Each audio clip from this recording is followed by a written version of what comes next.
Hola, ¿qué tal? Dios les bendiga. Soy el pastor Isaí Rodríguez. Bienvenidos a mi canal. Este es un video más de Pregúntale al Paz. Bueno, hoy estaremos hablando de un tema que ya tiene muchos años en realidad, que se levantó este movimiento, pero que sigue siendo un tema de debate en el contexto de la iglesia. El tema del ministerio apostólico, si está vigente, si existe todavía el ministerio apostólico en nuestras fechas, en nuestro tiempo. Bueno, para poder abordar eso necesitamos ir primero a entender lo que significa la palabra apóstol y su concepto dentro de la Biblia. En primer lugar, sabemos que la palabra apóstol significa uno que es enviado. Entonces, de ahí ya nos viene una percepción de que tiene que ser una persona que cumpla con ciertos requisitos específicos. Más allá de que la palabra puede aplicarse entonces a toda la iglesia, porque todos somos enviados a predicar a Cristo, ¿verdad? Pero bueno, el concepto como tal tiene que ver con la predicación del evangelio, pero también con una actividad específica. Cuando nosotros señalamos entonces en la Biblia a algunas personas como apóstoles, vemos a dos grupos de personas en ese contexto. El primer grupo es el famoso grupo de los discípulos de Jesús, que después se convierten en los apóstoles de Jesús. ¿Sí? Sabemos que eran 12, uno de ellos fue eliminado a causa de su traición y su posterior muerte, y después sustituido por otro de los compañeros. En el capítulo 1 del libro de los Hechos, y vemos ahí claramente cómo se nos muestra los requisitos que debía cumplir la persona que iba a suplir a Judas. Entonces se nos dice, por ejemplo, que debía haber estado presente desde el inicio del ministerio de Jesús hasta su muerte para que pudiera ser testigo de la muerte de Jesús y de su resurrección. Entonces ahí encontramos un primer argumento. Este primer grupo de personas a las que se llama apóstoles son personas que estuvieron dentro del ministerio terrenal de Jesús y que por lo tanto son testigos presenciales de su ministerio, de su vida, muerte y resurrección, y por lo tanto podían testificar al mundo específicamente de esto. Ese grupo como tal está cerrado, no hay más, no puede haber más apóstoles que estos que cumplan con estas características, porque todos los que experimentaron esta vida terrenal de Jesús ya no están con nosotros aquí en la tierra. Así que en ese sentido el ministerio apostólico, en ese enfoque, ya está cerrado. Sin embargo, la Biblia misma utiliza la palabra apóstol para muchas otras personas, no solamente para estos 12. Son más de 10 tipos de personas a las que la Biblia llama apóstoles en diferentes contextos. Los más famosos pueden ser Pablo, por ejemplo, pero también Bernabé, a quien se le llama apóstol, los hermanos de Jesús, sobre todo Jacobo, al que se le llama apóstol, y otras personas que en la Biblia, en el idioma original en griego, la palabra que se usa para describirlos a esos personajes es apóstol.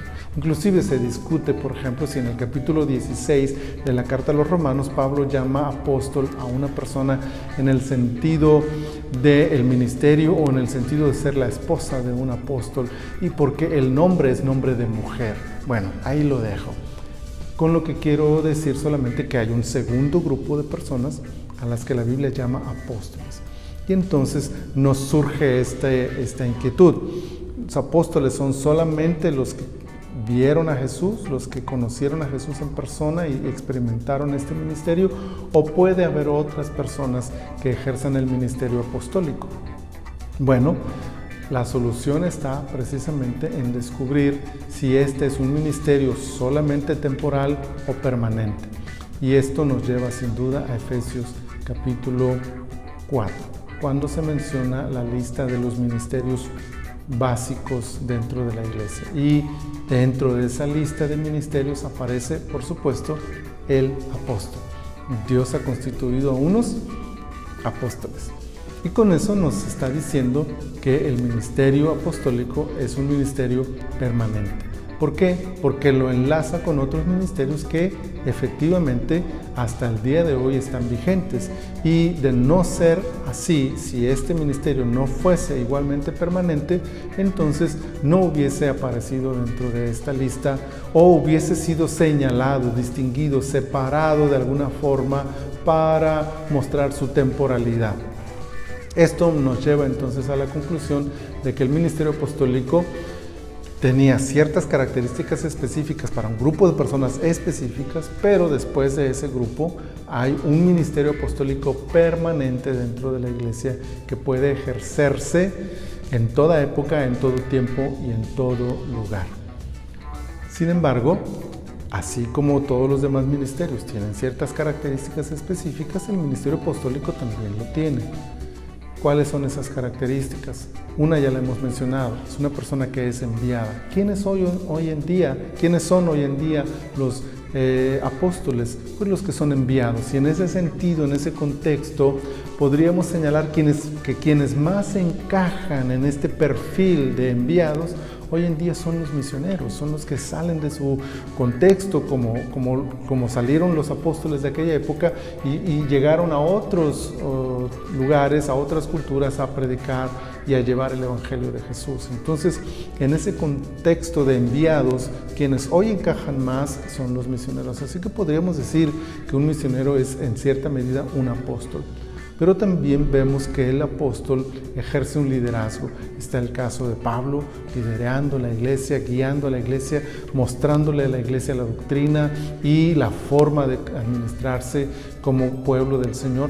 Pero también está el liderazgo de Jacobo, por ejemplo, esa precisión, esa conducta intachable, esa forma magistral en la que él dirigió el concilio de Jerusalén, nos muestra un liderazgo en los apóstoles. Y entonces esto nos lleva a esa otra área del ministerio apostólico que sería el liderazgo. Yo creo firmemente que un apóstol es un líder de la iglesia, aquel que dirige, aquel que administra, aquel que impulsa la obra del Señor y la lleva a otros niveles a través de su liderazgo.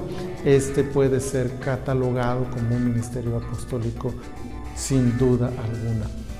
El tema entonces nos ocupa con estos ministerios nuevos llamados apóstoles que parecen tener una de estas partes. No los veo muy involucrados en el tema misionero, la verdad, pero parecen tener este tema del liderazgo y de la jerarquía. Sin embargo, cuando analizamos este ministerio apostólico desde esta óptica del liderazgo, vamos a notar una característica especial en la Biblia, y es que los ministerios apostólicos jamás en la Biblia tuvieron una independencia o una separación o una jerarquía de poder o de dominio sobre la iglesia. Al contrario, eran elementos de servicio a la iglesia, que lideraban a la iglesia como un servicio para la comunidad, no como una imposición o como un control. Y todos rinden cuentas. Pablo rinde cuentas, inclusive los apóstoles originales rinden cuentas de su trabajo, porque Pedro se presentó ante la iglesia de Jerusalén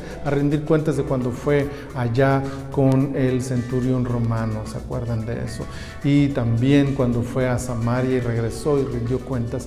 Jacobo dirige la organización, dirige el evento, pero no controla, no domina el evento. Él tiene que cumplir con ciertas reglas que dan gobierno, pero también dan sujeción de su persona a la autoridad máxima que es la iglesia en ese contexto especial. Entonces podemos ver que los ministerios apostólicos, si existen hoy, tienen que ser ministerios apostólicos que son enviados, que van y llevan el evangelio a otros lugares donde no se conoce la iglesia, donde no se conoce el nombre de Cristo, o pueden ser líderes de la iglesia, pero que cumplan con ese liderazgo de manera que no sea de autoridad, sino de servicio y bajo la autoridad máxima de la iglesia. Entonces, yo diría que muchos de los ministerios apostólicos de hoy habría que revisar si cumplen con estos estándares. Me parece que no es así y que entonces tendríamos que replantearnos si a estos ministerios llamados apostólicos de hoy en día deberíamos llamarles de esa forma, o son solamente grupos de personas que están tratando de librarse de la autoridad de la iglesia o de la autoridad de otros, de la cobertura de otros, para poder tener sus ministerios sin sujeción, sin autoridad, sin vigilancia, sin supervisión, sin pastoreo. Creo yo que habría que hacer este replanteamiento y no dejarnos llevar por estas apariencias de percepciones emocionales en las que consideramos apóstol a una persona por un aparente liderazgo o por un aparente carisma en el que es seguido por varias personas. Veamos la perspectiva bíblica y tratemos de sujetarnos siempre a ministerios, llámense apostólicos o llámense de cualquier otra índole, que estén también bajo autoridad, que se sujeten a la autoridad de la iglesia y que su prioridad no sea dominar a la iglesia, sino servir a la iglesia. Espero que esta reflexión sea de bendición para sus vidas y les recuerdo que pueden seguir haciendo todas las preguntas que quieran, ya sea aquí en los comentarios de los videos o en mis redes sociales. Muchas gracias, el Señor les bendiga. Gracias por acompañarme hasta el final de este video. Les invito a compartirlo, a darle like y a suscribirse a mi canal. Recuerden que pueden seguirme en todas mis redes sociales y no olviden dejarme sus comentarios y preguntas para una nueva edición de Pregúntale al Paz. Hasta la próxima.